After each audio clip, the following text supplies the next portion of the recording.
प्रकल्पग्रस्तांच्या मागण्या मान्य करा. प्रकल्पग्रस्तांच्या मागण्या मान्य करा.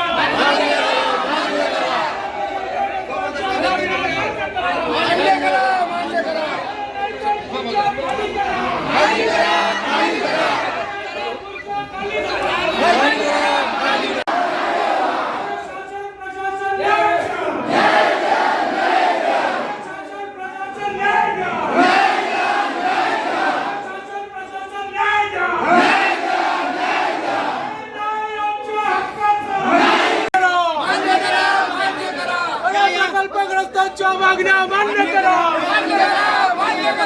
प्रकल्पग्रस्तांच्या मागण्या मान्य करा.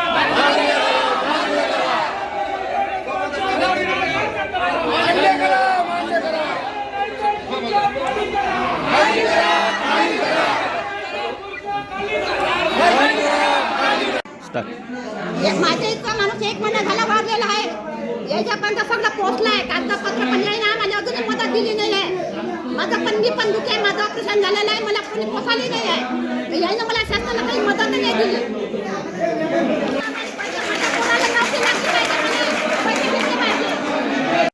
सहकार्य केले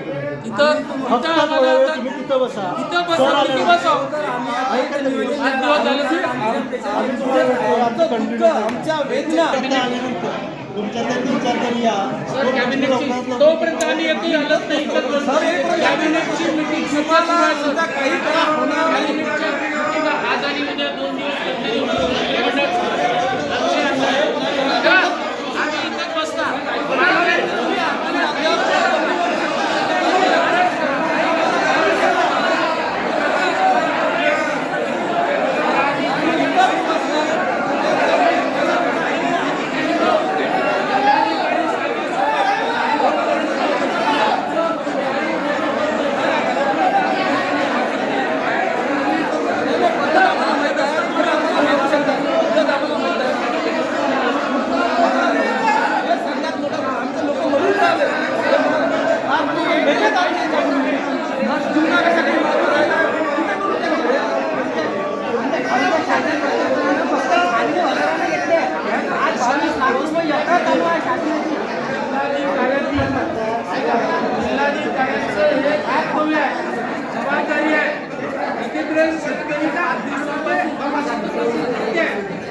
त्यांची एवढीशी दखल घ्यावी.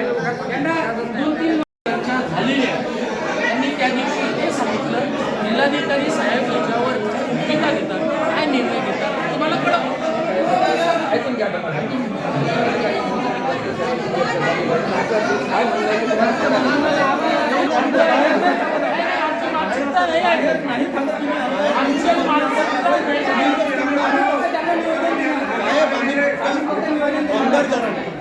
भेटच पाहिजे तुम्हाला. भेट होईल ना. बाजूला साईड रस्त्याच्या साईडला चला.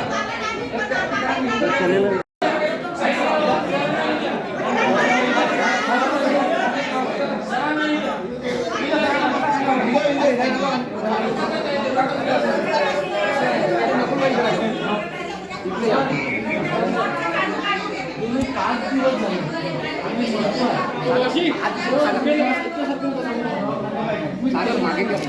जीवाचं काय होईल नाही सांगणार सर.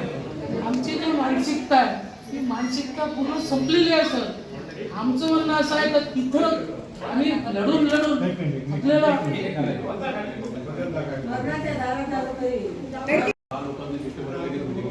चला सगळ्यांना बाहेर बसून सांगा. शांततेच्या मार्गाने करा.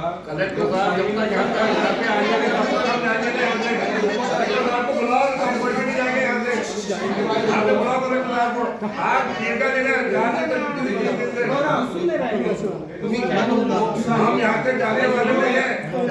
बोला मारो जेल में डालो. कोई भी जेल मारो. क्या बोल रहे हो? कलेक्टर साहब को समय बुलाओ.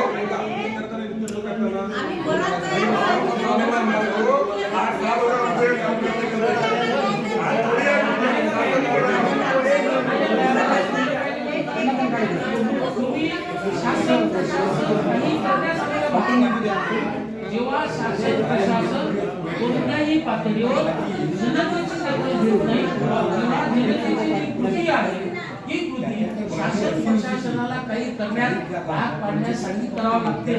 शासन प्रशासन हे असं करण्यासाठी आम्हाला भाग पाडत आहे. त्यांनी जर दखल घेतली असती, त्यांनी म्हटलं असतं की बाबा तुम्ही 4-5 जण या बरं, काय आहे लगेच आपण बोलून काय सर्व प्रशासनाला दिलं ना तुम्ही पालकमंत्री सर्व साहेबांना मी काय म्हणलं जिल्हाधिकारी त्यांनी सांगितलं कलेक्टर साहेबाला सांगतो.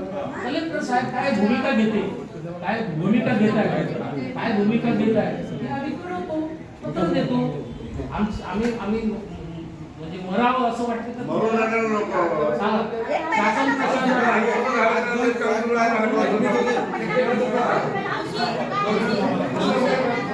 आम्ही हिंदू घेतली म्हणजे झाला.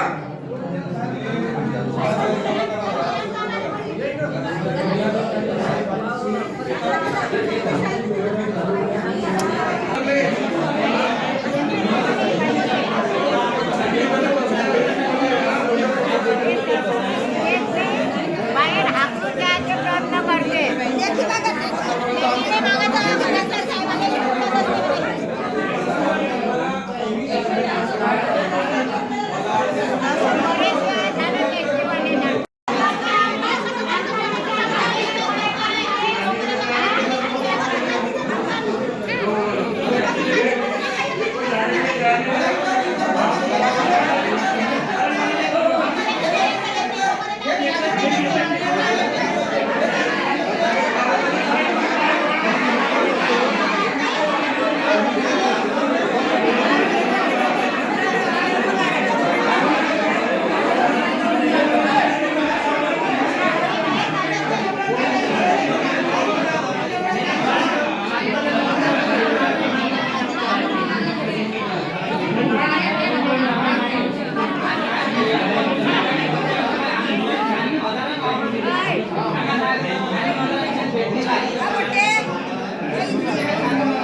प्रकल्पग्रस्त मागील 5 दिवसापासून आमरण उपोषणासाठी जिल्हाधिकारी कार्यालयाच्या पुढे बसलेले आहेत. 15-17 लोकांची प्रकृती खालावलेली आहेत. 2 महिला मरणाच्या दाढेत उभ्या आहेत. त्यांचं काय होईल माहीत नाही. अजूनपर्यंत शासन प्रशासनाच्या पातळीवर कोणत्याही प्रकारची कोणी दखल घेतलेली नाही आणि म्हणून आम्ही आमचा मंडप सोडून जिल्हाधिकारी कार्यालयाच्या इथे आलेलो आहेत. जिल्हाधिकारी साहेबांच्या विनंती करण्यासाठी की आमच्या ज्या 4 प्रमुख मागण्या आहेत. प्रकल्पग्रस्तांना फरकाची रक्कम मिळाली पाहिजे. 5% आरक्षणाची अंमलबजावणी नोकरीसाठी झाली पाहिजे. नागरी सुविधा पुनर्वसन कायद्यानुसार पूर्ण झाल्या पाहिजे. प्रकल्पग्रस्तांसाठी आर्थिक विकास महामंडळ निर्माण झालं पाहिजे आणि याचे ठोस लेखी पत्र जोपर्यंत आम्हाला शासन प्रशासन देत नाही तोपर्यंत आम्ही इथून हटणार नाही. हा निर्धार करून जिल्हाधिकारी साहेबांना हेच सांगायला आलेलो आहे का तुम्ही आमचं घरानं काय मांडायचं आहे ते शासनाकडे मांडा. आम्ही मांडून चुकलेलो आहे आणि जिल्हाधिकारी साहेब आता चर्चा करणार, त्यांना सुद्धा हीच गोष्ट सांगणार. आम्ही तिथे मरणार नाही तर इथे मरणार, पण आता मात्र आम्ही मगे हटणार नाही. आमचं शेवटचं हे आंदोलन आहे.